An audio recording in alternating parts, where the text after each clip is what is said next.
Noi vogliamo lavorare sempre per la sacralità della vita, cioè per rendere a tutti una vita dignitosa, non una morte dignitosa. Siamo anche altresì convinti però che non sia la sede regionale la sede più competente per trattare temi come questi, che sono delicati e che presumirebbero discorsi molto più ampi e molto più approfonditi.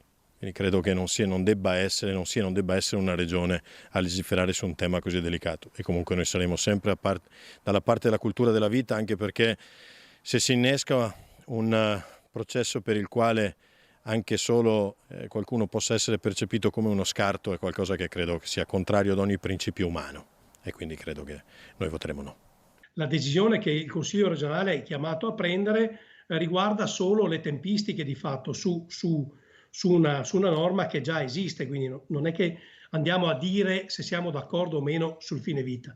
Si tratta solo di decidere le tempistiche. Il fine vita esiste già in Italia e non esiste, ahimè, perché una classe dirigente politica ha preso una decisione, ma esiste perché un giudice ha deciso questo.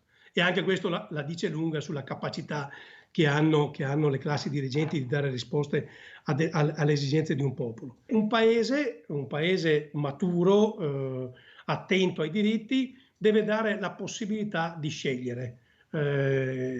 Questo deve fare un paese, secondo me, all'altezza delle aspettative dei cittadini che rappresenta.